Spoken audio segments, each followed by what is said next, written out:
आज के इस विश्लेषण में हम the red eyed survivor and the divide trap पर बात करने वाले हैं। कहने को तो ये एक बहुत ही डार्क और डरावनी सी कहानी लगती है, लेकिन सच कहूं तो यह हमारे आज के समाज की एक बहुत गहरी और कड़वी सच्चाई को सामने लाती है। ये कहानी महज कुछ जानवरों की नहीं है, बल्कि ये सत्ता, कंट्रोल और उस अदृश्य जाल के बारे में है जिसमें हम में से बहुत से लोग अनजाने में फंसे हुए हैं।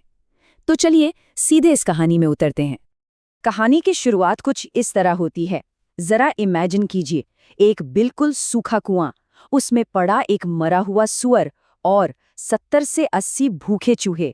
स्रोत के मुताबिक एक आदमी ने उस मरे हुए सूअर को इस सूखे कुएं में फेंक दिया था और कुछ ही देर बाद उसकी गंध से खींचकर वो सारे भूखे चूहे वहां आ गए। बिना कुछ सोचे समझे वो सीधा कुएं में कूद पड़े। अब अगर हम उन चूहों के नजरिए से देखें तो उनके लिए ये क्या था? ये बिना किसी मेहनत के मिलने वाला एक बहुत बड़ा और आसान खाना था। बस उन्होंने लालच देखा और छलांग लगा दी। अब देखिए ये पूरा खेल कैसे 3 स्टेप्स में बदलता है। स्टेप 1, आसान खाना। चूहों ने मिलकर उस सूअर को बड़े आराम से खा लिया। स्टेप 2, पेट भर जाना। अब उन सब का पेट भरा हुआ था और वो पूरी तरह संतुष्ट थे। लेकिन असली समस्या तभी शुरू हुई जब हम स्टेप 3 पर आते हैं, जाल में फंसने का एहसास। जब खाना खत्म हो गया और उन्होंने बाहर निकलने की कोशिश की, तब जाकर उन्हें समझ आया कि कुएं में अब वो बुरी तरह फंस चुके थे। बाहर जाने का कोई रास्ता ही नहीं था। ये इस बात का एक बेहतरीन उदाहरण है कि कैसे कोई भी शॉर्टकट या मुफ्त की चीज अक्सर एक बहुत बड़े जाल का दरवाजा होती है। इस टाइमलाइन को देखते हैं जिससे पता चलता है कि हालात कैसे बद से बदतर होते चले गए। पहले दिन तो दावत उड़ी, लेकिन कुछ ही दिनों बाद खाना पूरी तरह खत्म हो गया। दिन बीतते गए और स्थिति भयानक भूखमरी में बदल गई। वो कुआं वो पूरी तरह से एक नर्क बन चुका था। और फिर आया सबसे खौफनाक दौर, कैनिबलिज्म। जिंदा रहने के लिए उन चूहों ने एक दूसरे को मारना शुरू कर दिया और फिर एक दूसरे को ही खाने लगे। धीरे धीरे सब खत्म होते गए और अंततः करीब आधे महीने के इस खूनी संघर्ष के बाद क्या नतीजा निकला, चलिए देखते हैं। सिर्फ एक, जी हाँ, उस 80 चूहों की भीड़ में से अब बस एक ही चूहा जिंदा बचा था। जरा सोचिए, उस एक चूहे ने जिंदा रहने के लिए उस अंधेरे कुएं में क्या क्या किया होगा। अपने ही साथियों को मारा होगा, उन्हें खाया होगा। इस भयानक अनुभव ने उसे पूरी तरह बदल कर रख दिया। स्रोत बताता है कि उस बचे हुए अकेले चूहे की आंखें अब खून की तरह लाल हो चुकी थीं। वो अब कोई आम चूहा नहीं था, बल्कि नर्क से बचकर निकला एक खूंखार शिकारी बन चुका था। तभी कहानी में एक दिलचस्प मोड़ आता है। वो आदमी, वो किसान वापस आता है। उसने कुएं में एक रस्सी डाली और उस आखिरी बचे हुए लाल आंखों वाले चूहे को बाहर निकाल लिया और फिर उसे मारने के बजाय वापस खेतों में आजाद छोड़ दिया। सतह पर देखने में शायद ये कोई बड़ी बात न लगे, लेकिन इस विश्लेषण में हम चीजों की गहराई में जाते हैं। इसके पीछे का असली मकसद क्या था? तो सबसे बड़ा सवाल यही है कि क्या उस आदमी को उस चूहे पर दया आ गई थी? क्या उसने सोचा कि चलो इसने बहुत सह लिया, इसे छोड़ देता हूं? अक्सर हम कहानियों को बहुत सीधे तरीके से देखते हैं, लेकिन जो स्रोत हम आज एनालाइज कर रहे हैं वो हमें दोबारा सोचने पर मजबूर करता है। असल में उस किसान का मकसद दया दिखाना तो बिल्कुल भी नहीं था। कुएं में गिरने से पहले और बाद की स्थिति को अगर हम मिलाकर देखें तो किसान का असली खेल समझ में आता है। पहले वो चूहा क्या करता था? वो अनाज और फसलें खाता था, जिससे किसान का नुकसान होता था। लेकिन कुएं के उस नर्क से निकलने के बाद वो चूहा पूरी तरह बदल चुका था।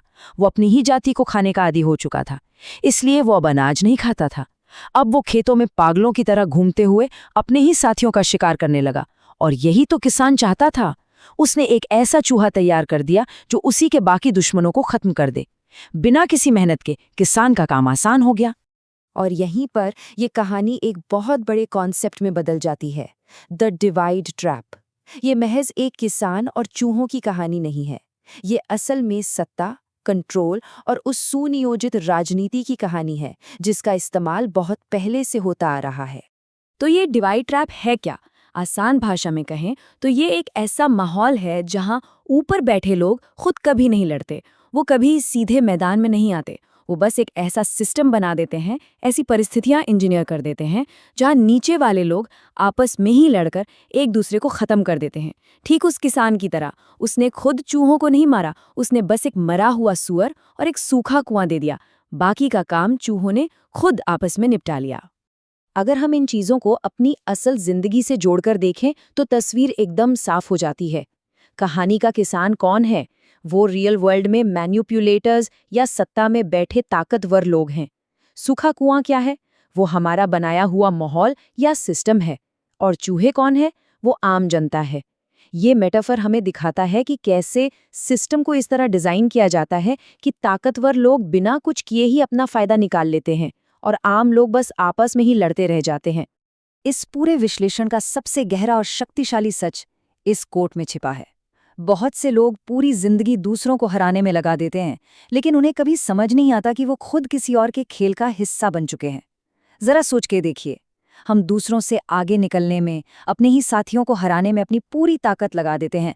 हमें लगता है कि हम जीत रहे हैं, लेकिन क्या हम सच में जीत रहे हैं? या हम भी उसी कुएं के अंदर मौजूद लाल आंखों वाले चूहे की तरह बन रहे हैं, जो यह सोचता है कि वो बच गया है, जबकि वो महज किसी के बिछाए जाल का एक छोटा सा मोहरा है। तो अब सवाल उठता है कि हमें करना क्या चाहिए? स्रोत हमें इस जाल से बचने के कुछ बहुत ही साफ नियम देता है। पहला, किसी और के बनाए जाल में मत फंसो। शॉर्टकट्स या मुफ्त की चीजों के पीछे भागने से बचो। दूसरा, अगर कभी जाल में फंस भी जाओ तो लड़ो मत। अपने ही साथियों से आपस में लड़ने से सिर्फ उसी का फायदा होगा जिसने वो जाल बिछाया है। और तीसरा, अपना पूरा ध्यान वहां से बाहर निकलने का रास्ता ढूंढने में लगाओ। हमारी एनर्जी आपस में लड़ने में नहीं, बल्कि सिस्टम से बाहर निकलने में लगनी चाहिए। अब हम इस चर्चा के बिल्कुल आखिर में आ गए हैं और मैं इसे एक आखिरी सवाल के साथ खत्म करना चाहूंगा। आज के समय में हम ये सब अपने आसपास किस कॉन्टेक्स्ट में देखते हैं?